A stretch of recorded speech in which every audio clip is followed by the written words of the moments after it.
Hey guys, Mist here again for another video today, and we are back with our Winnipeg Jets franchise mode. And in this one, we will see how we do in the 2024-2025 regular season. Now, I do want to show you one thing first. I do want to show you guys the lines because it is looking very interesting. That is for sure. So we have our top line this year of Nikolai Ehlers with Isaac Leopold and Patrick Laine. I think that might have been the same first line as last year, but honestly, I'm not too sure. Then we've got Mark Scheifele, Mitch Marner, and Kyle Connor on the second line. Very good thing about this is how Kyle Connor is listed as a second liner, and then Marner and Scheifele are listed as first liners. So it's great that Connor is listed as a second liner, but I mean, other than that, we will have to see. I think I have finally figured out how to make the lines right, though, so we'll see how it works throughout this season. Then we've got Brian Rust on this third line with Nick Shore and Connor Brown. So we have two third line players with a fourth liner. And then on our fourth line, we have Cole Foster, who is a minor scoring forward, but we're going to be playing him in the NHL, who was an undrafted player who we signed from free agency, a low elite potential, 22 years old, 76 overall. If he can max out at like a 78, 79, but be listed as a fourth line forward, that would be unreal. Spotcheck listed as a fourth line forward, and Roslovic also listed as a fourth line forward. Hopefully our depth isn't too bad this season. We'll have to see how our bottom six does. I'm not too worried about our third line, but our fourth line really isn't that great. Now defensively, we have Ekman Larsson with Drew Doughty once again. We're going to try it again. We're going to see if it works a little bit better this year than it did in the past year.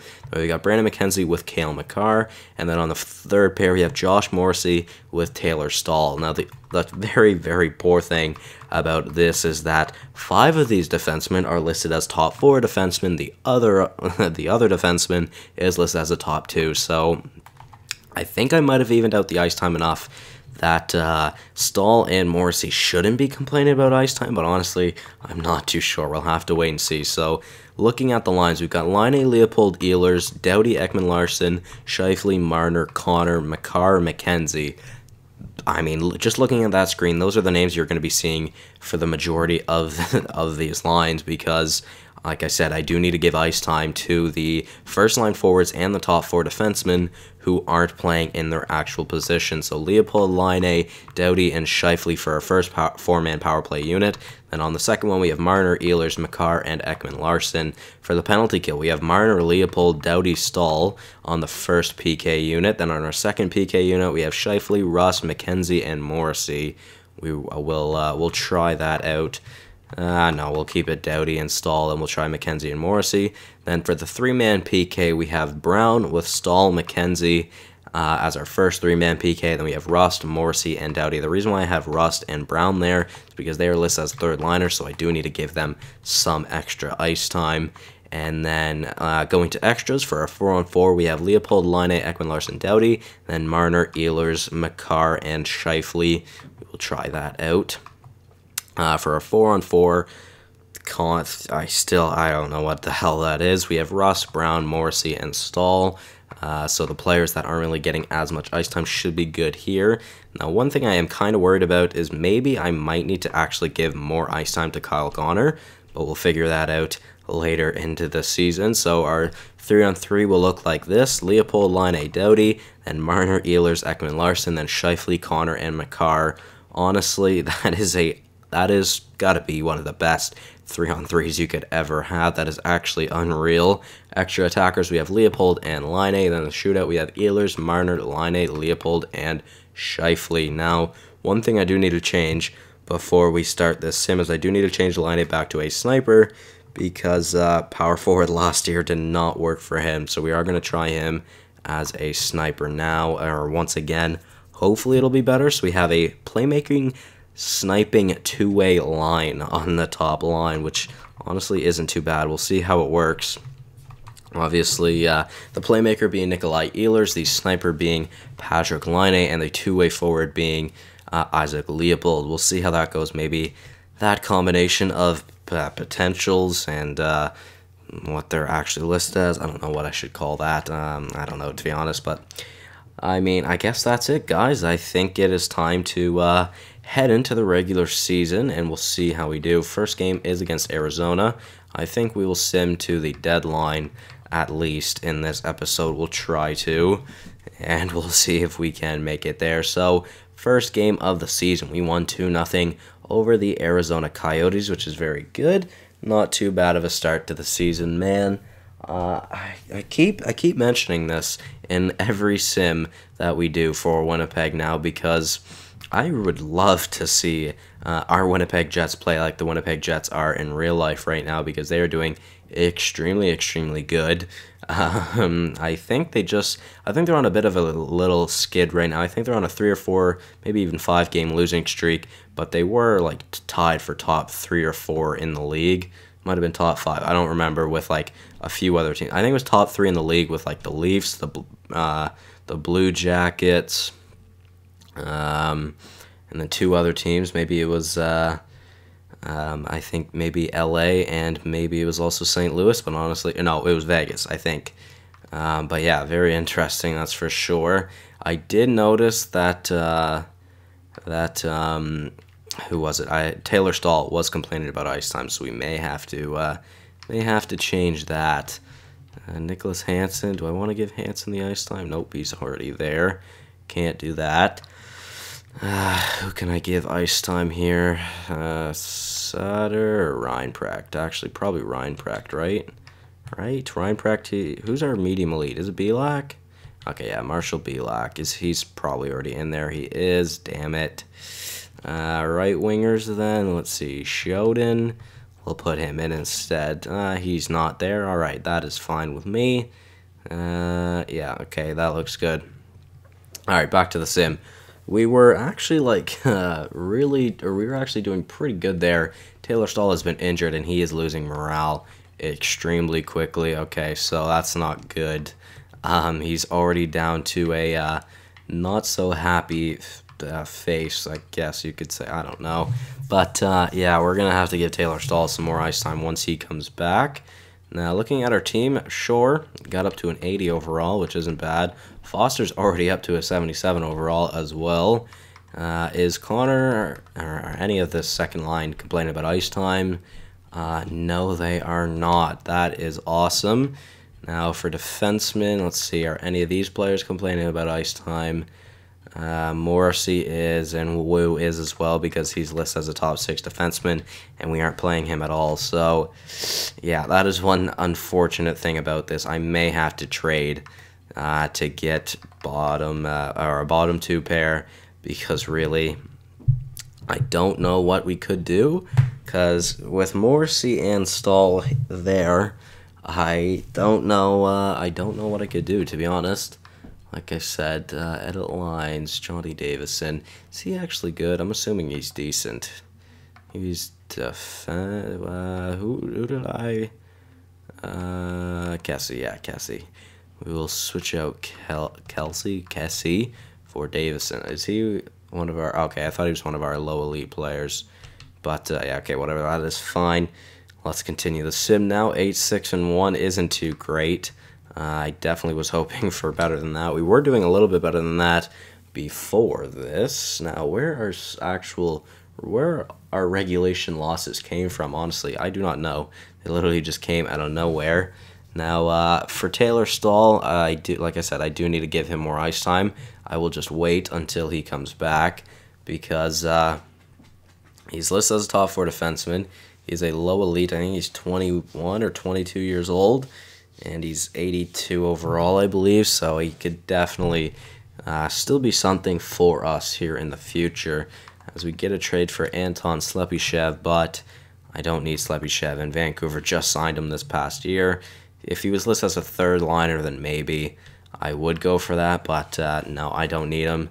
I don't need any more second liners or even first liners or top 4 defensemen on this team. But yeah, so going back to Stahl, as Brian Rust has now been injured until the end of December. Stahl has been injured with an MCL sprain. I didn't see the return date, but I know it was a while. So Harkins, he will then replace, essentially he will be replacing Rust, but not getting the ice time that Rust was getting. Foster will be getting the ice time that Rust was getting. Foster still lists as a depth forward, so Let's see, top line, Ehlers, Leopold, and Line. They aren't doing too bad. Second line of Carner. I was switched from Connor to Marner, so Carner came out. But Connor, Marner, and Scheifele overall aren't doing too bad. I didn't see how good Russ was doing, but our third line doesn't look like it's been doing too bad. Fourth line, not much points on the fourth line. I mean, Foster, he has a 4-goal season so far in his rookie season. Spacek yet to score this year. Roslovic only two goals as well. So I didn't mean to go to special teams. I wanted to go to defense. Ekman Larson, not too bad. Doughty, not too bad. McKenzie, not too bad. Makar, not too bad. Morrissey's kind of a shutdown defenseman. I'm not really expecting him to put up that much points. Plus, he's not playing any power play time. He's only on the penalty kill, essentially. And then Jet Wu for actually playing, I don't know, how many games has he played? 14 games. He's got 3 points. To be fair, that's not too bad because he doesn't have good puck skills and he does not have a good shot. So, honestly, for what his stats are and for what he is, hasn't been doing too bad for us replacing Taylor Stahl. But like I said, I do not know when Stahl comes back, and I could check that. But honestly, I have no idea. I mean, it could be any time from now till the end of the year. I don't know. How long would an MCL sprain be? I feel like that would be quite a while. Mikhail Bodker from Vancouver. Why they keep offering us trades, I do not know. Again, another second liner. I don't want him. Thank you very much, though. Cleaning up our record a little bit, getting it's looking much better now. We have a back-to-back, or a back-to-back home versus home. How is that said? I do not remember. When it's a back-to-back against the same team, and then you switch home ice advantage for that back-to-back. I do not remember what that is called. It is very interesting. I don't remember what it's called. I know it's happened a few times this season, but they're pretty rare now. They don't happen near as much because traveling is definitely a problem sometimes for the NHL. I don't know what the hell I am saying right now. I am literally just chatting absolute rubbish right now. So let's get Russ back in on that third line. How well was he doing? Let's see, Rust. He actually is probably the best player on that third line currently.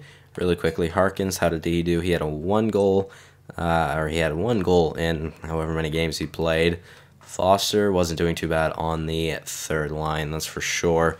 Again, like I said, still waiting for Stahl to come back. But, I mean, you would think he'd be back soon.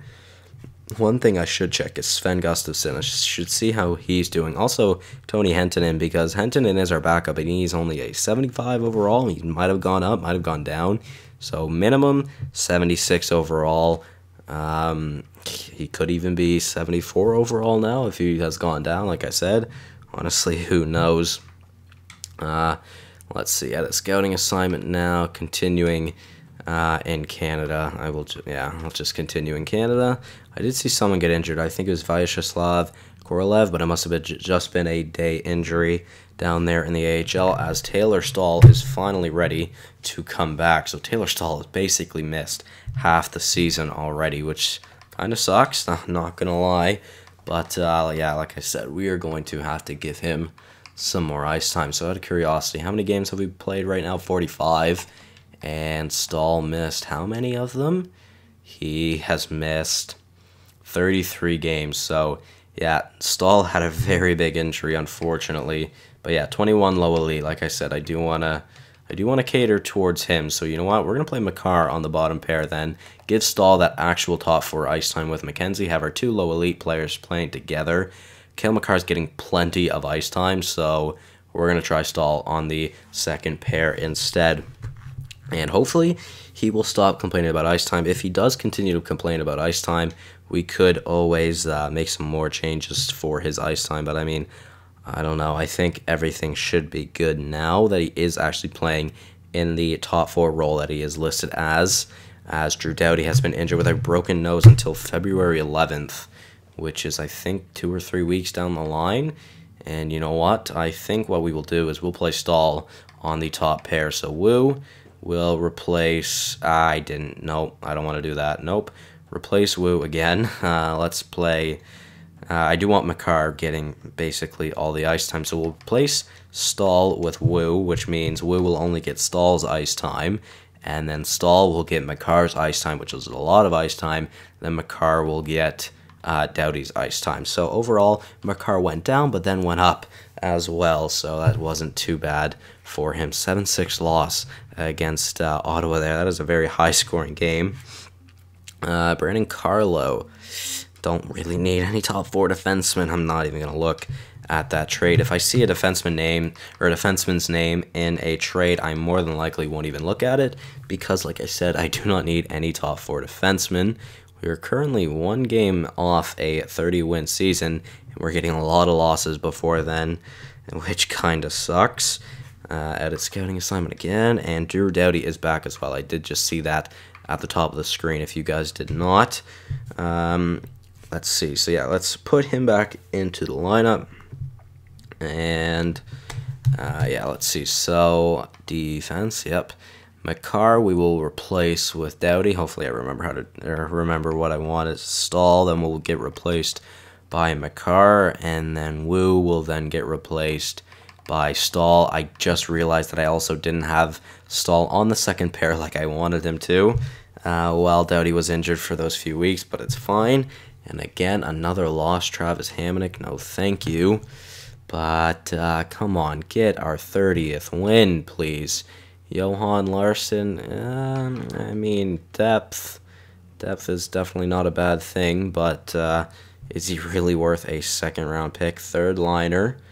Honestly, he'd be a good winger. He's a -34, but he also has 26 points. That is interesting. Maybe we could come back to Johan Larsson.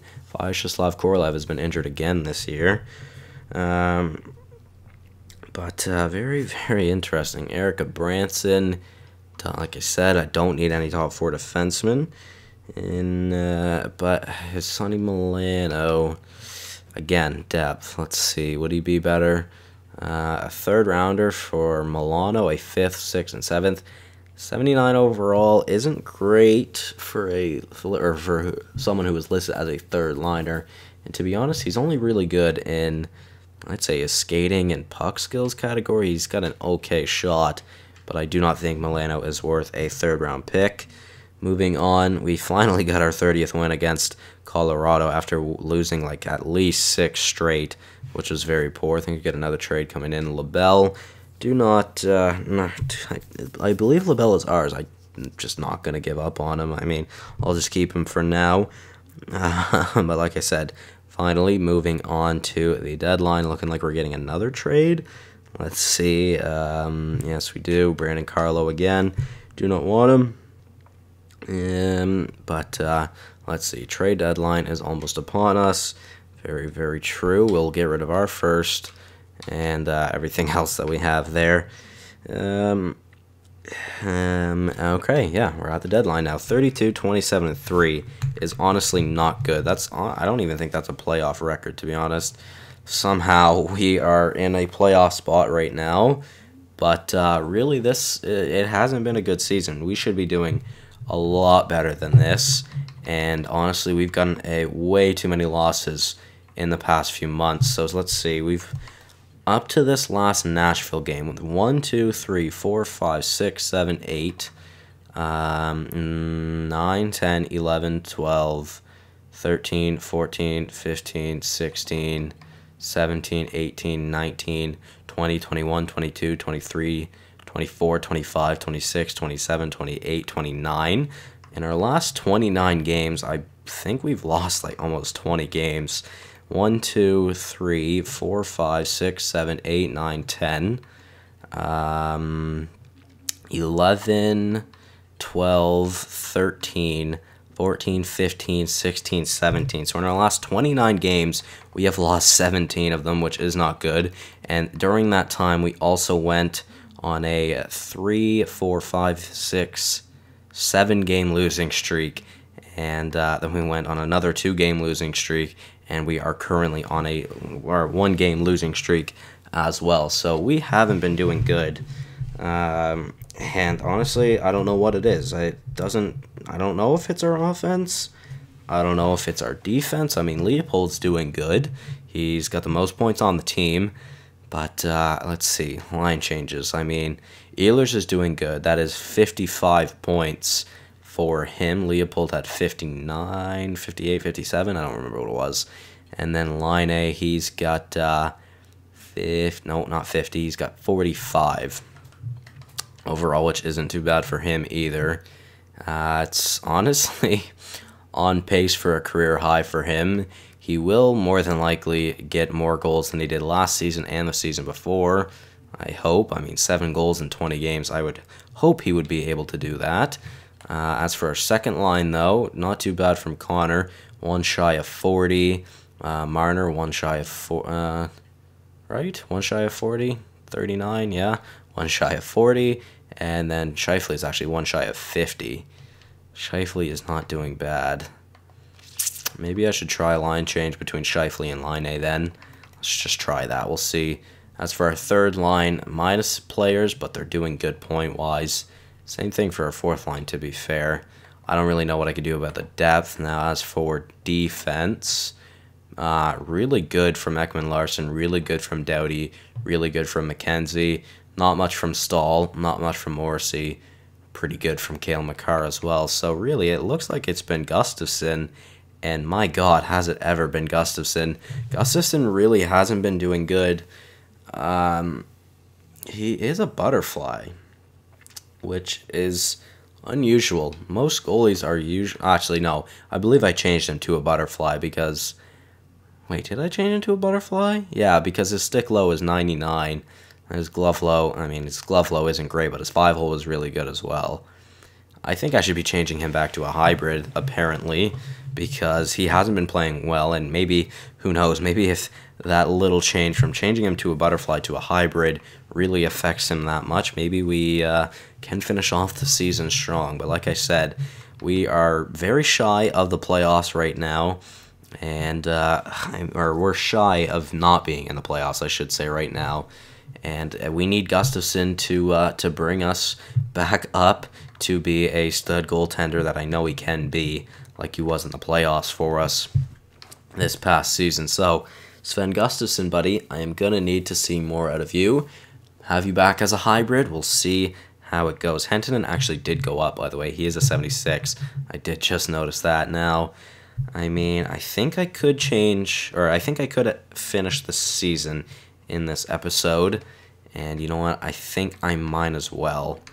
Actually, you know what, I don't think I will. I think we'll wait till the next episode, give Houston a chance to catch up, and yeah, so we'll end the episode here. We are currently, I mean, really, we just need to stay around the play that Dallas is playing at to stay in a playoff spot, because Nashville, it'll be hard for them to catch up, and they are 10 points behind Dallas, although they have played 2 less games.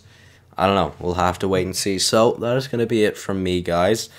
I mean, really, that's all I got. Thank you guys for watching. Hopefully you all did enjoy. I will see you. I will see you in the next one. Peace out.